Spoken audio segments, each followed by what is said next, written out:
श्री शिवाय नमस्तुभयम दोस्तों, स्वागत है आप सभी का हमारे चैनल द भक्ति टेल्स में। आंवला नवमी की पौराणिक कथा। कार्तिक माह के शुक्ल पक्ष की नवमी के दिन आंवला नवमी मनाई जाती है। इसे अक्षय नवमी भी कहा जाता है क्योंकि इस दिन किया गया कोई भी शुभ कार्य अक्षय फल देने वाला होता है, अर्थात उसके शुभ फल में कभी कमी नहीं आती। हमारे आयुर्वेद में आंवला को आयु और आरोग्य वर्धक कहा गया है। इस दिन आंवला के वृक्ष की पूजा करके उसके नीचे बैठकर भोजन करने का बड़ा महत्व है। माना गया है कि इससे वर्ष आयु आरोग्य बना रहता है। इस दिन आंवला के फल का सेवन किया जाता है। आइए जानते हैं आंवला नवमी से जुड़ी बातें, इसका महत्व और इस दिन किए जाने वाले उपायों के बारे में। आंवला नवमी का महत्व। आंवला नवमी का महत्व इसी बात से समझा जा सकता है क्योंकि इसी दिन द्वापर युग का प्रारंभ हुआ था, जिसमें स्वयं भगवान श्री कृष्ण ने जन्म लिया था। आंवला नवमी के दिन ही भगवान श्री कृष्ण ने वृंदावन गोकुल की गलियां छोड़कर मथुरा प्रस्थान किया था। संतान और पारिवारिक सुखों की प्राप्ति के लिए रखा जाता है व्रत। इस दिन उन्होंने अपनी बाल लीलाओं का त्याग करके कर्तव्य के पथ पर पहला कदम रखा था। इसी दिन से वृंदावन की परिक्रमा भी प्रारंभ होती है। आंवला नवमी का व्रत संतान और पारिवारिक सुखों की प्राप्ति के लिए किया जाता है। यह व्रत पति पत्नी साथ में रखें तो उन्हें इसका 2 गुना शुभ फल प्राप्त होता है। आंवला नवमी के दिन स्नान आदि करके किसी आंवला वृक्ष के समीप जाएं। उसके आसपास साफ सफाई करके आंवला वृक्ष की जड़ में शुद्ध जल अर्पित करें। फिर उसकी जड़ में कच्चा दूध डालें। पूजन सामग्रियों से वृक्ष की पूजा करें और उसके तने पर कच्चा सूत या मौली 8 परिक्रमा करते हुए लपेटें।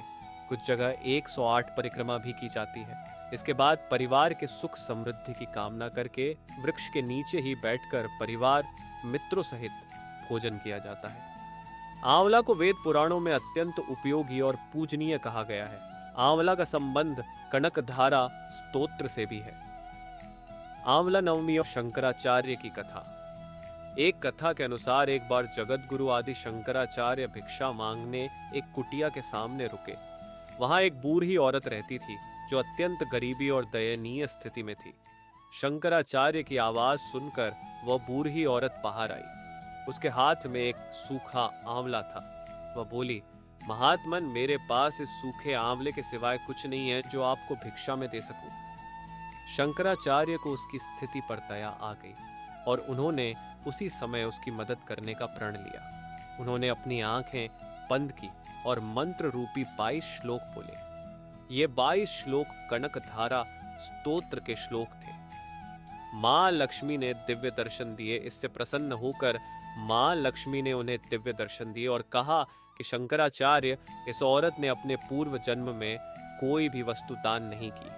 यह अत्यंत कंजूस थी और मजबूरीवश कभी किसी को कुछ देना ही पड़ जाए तो यह बुरे मन से दान करती थी। इसलिए इस जन्म में इसकी यह हालत हुई है। यह अपने कर्मों का फल भोग रही है, इसलिए मैं इसकी कोई सहायता नहीं कर सकती। शंकराचार्य ने देवी लक्ष्मी की बात सुनकर कहा, हे महालक्ष्मी, इसने पूर्व जन्म में अवश्य दान धर्म नहीं किया है, लेकिन इस जन्म में इसने पूर्ण श्रद्धा से मुझे यह सूखा आंवला भेंट किया है। इसके घर में कुछ नहीं होते हुए भी इसने यह मुझे सौंप दिया। इस समय इसके पास यही सबसे बड़ी पूंजी है। क्या इतना भेंट करना पर्याप्त नहीं है? शंकराचार्य की इस बात से देवी लक्ष्मी प्रसन्न हुई और उसी समय उन्होंने गरीब महिला की कुटिया में स्वर्ण के आंवलों की वर्षा कर दी। तो यह थी आंवला नवमी की कथा। वीडियो पसंद आई हो तो लाइक, शेयर और चैनल को सब्सक्राइब करें। हर हर महादेव।